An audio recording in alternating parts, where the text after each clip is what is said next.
SN academy के YouTube channel पर आपका स्वागत है। आज हम एक्सपेरिमेंट नंबर सेकंड पर बात करेंगे। एक्सपेरिमेंट नंबर सेकंड, मीटर सेतु की सहायता से किसी अज्ञात चालक तार का प्रतिरोध ज्ञात करना तथा उसकी प्रतिरोधकता ज्ञात करना। इस प्रयोग को करने से पहले इसमें कौन कौन से उपकरण काम में आते हैं, अपन एक बार इस पर बात कर लेते हैं।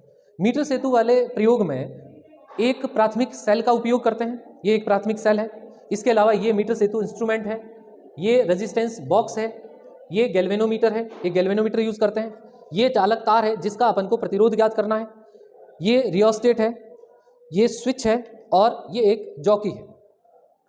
इसके उपकरण में सबसे जो जरूरी चीज है कि इसमें जो प्राथमिक सेल अपन उपयोग करते हैं वो प्राथमिक सेल में अपन ने लेक्लांसी सेल का प्रयोग किया है। लेक्लांसी सेल को बनाने के लिए इस पात्र में अमोनियम क्लोराइड का घोल बनाते हैं और अमोनियम क्लोराइड का घोल बनाने के बाद एक ये कार्बन की रॉड है और ये एक जिंक की रॉड है।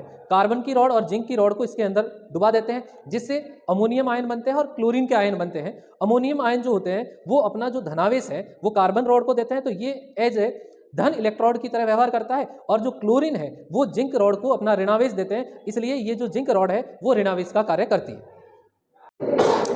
अब हम मीटर सेतु के इस प्रयोग में परिपथ पर बात करते हैं। इसका जो सर्किट डायग्राम है उस सर्किट डायग्राम में सबसे पहले ये लेक्लांसी सेल है। लेक्लांसी सेल का ये पॉजिटिव टर्मिनल है और ये जो पॉजिटिव टर्मिनल है वो मीटर सेतु के इस वाले पॉइंट से जुड़ा हुआ है, और इसका जो अगला सिरा है ये वाला सिरा, यहाँ पर इन दोनों सिरों के बीच में अपन रेजिस्टेंस बॉक्स को जोड़ते हैं। तो एक सिरे को प्रतिरोध बॉक्स के एक सिरे के साथ जोड़ा है और प्रतिरोध बॉक्स का दूसरा जो सिरा है वो वापस यहाँ पर आकर खत्म हो रहा है। इसके बाद इसका जो नेक्स्ट वाला एंड है वो नेक्स्ट वाला एंड गैल्वेनोमीटर के साथ कनेक्ट करेंगे, लेकिन उस पर अपन बाद में बात करते हैं। पहले इस वाले सिरे पर देखते हैं। इन दोनों सिरों के बीच में प्रतिरोध तार, जो चालक तार जोड़ा जाता है जिसका अपन को प्रतिरोध ज्ञात करना है वो वाला चालक तार जोड़ा जाता है। एक को यहाँ पर जोड़ते हैं, दूसरे को यहाँ पर। इसका जो अगला वाला सिरा है ये वाला सिरा, इस वाले सिरे को अपन धारा नियंत्रक के एक एंड के साथ जोड़ते हैं। ये इसको अपन ने धारा नियंत्रक के इस वाले एंड के साथ जोड़ा, और फिर धारा नियंत्रक का ये जो दूसरा वाला एंड है वो धारा नियंत्रक का दूसरा एंड की के साथ जुड़ा हुआ है, की के एक एंड के साथ। की का जो दूसरा एंड है वो लेक्लांसी सेल के ऋणात्मक टर्मिनल पर खत्म हो रहा है। ये इसका प्राथमिक परिपथ है। अब जब प्राथमिक परिपथ कंप्लीट हो जाता है तो आगे वाले परिपथ पर बात करते हैं। बाद ये दो जो मीटर सेतु के एंड है इसके बीच में ये कनेक्शन पॉइंट होता है। इस कनेक्शन पॉइंट के साथ ये गैल्वेनोमीटर है। गैल्वेनोमीटर का पॉजिटिव एंड जोड़ा जाता है और नेगेटिव जो एंड है उस नेगेटिव एंड को अपन जॉकी के साथ जोड़ते हैं, ये वाली जॉकी।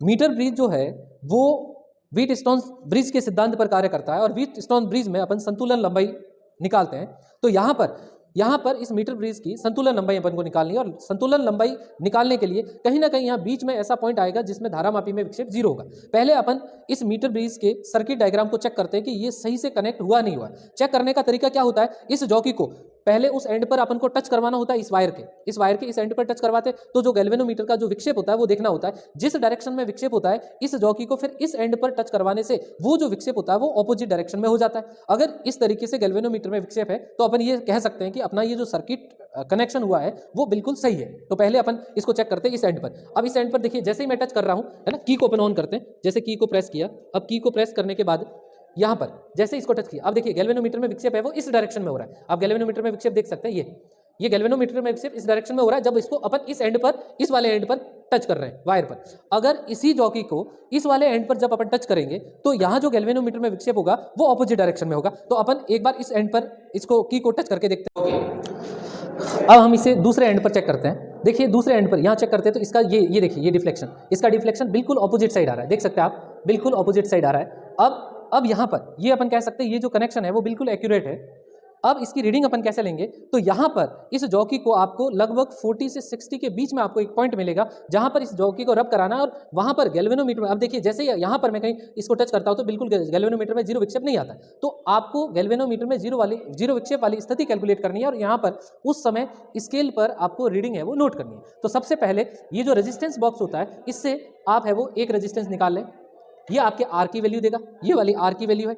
ये अज्ञात प्रतिरोध है, इसकी वैल्यू एस है, और यहां से जो दो प्रतिरोध है P और Q वो इसकी लंबाई से मिलेगा। इसको अपन L1 बोलते हैं और इसकी जो लंबाई होगी इसको अपन L2 बोलेंगे। तो ये जो L1 है वो P का होगा मान, L2 है वो Q का मान होगा। यहाँ से जितना भी रेजिस्टेंस बाहर निकाला जा रहा है वो R का मान होगा, और ये जो है वो S होता है। फिर अपन एक फॉर्मूला लगाएंगे P/Q = R/S और वहां से अपन अज्ञात प्रतिरोध की वैल्यू है वो ज्ञात करेंगे। तो इस तरीके से एक प्रेक्षण है वो मैं आपको लेकर दिखाता हूं, उसके बाद उसी की तरह अलग अलग यहां से रेजिस्टेंस निकालकर आप बाकी के प्रेक्षण भी ले सकते हैं। तो सबसे पहले अपन देखते हैं यहां पर संतुलन लंबाई।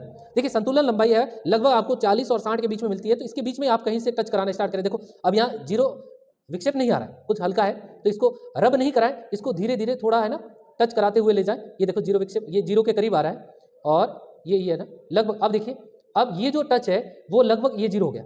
अब यहाँ पर ये जो जीरो विक्षेप स्थिति है यहाँ पर ये रीडिंग देख सकते हैं 53। तो ये जो 53 है इधर से L1 की वैल्यू है और 100 - 53 करेंगे तो ये L2 वैल्यू आ जाएगी।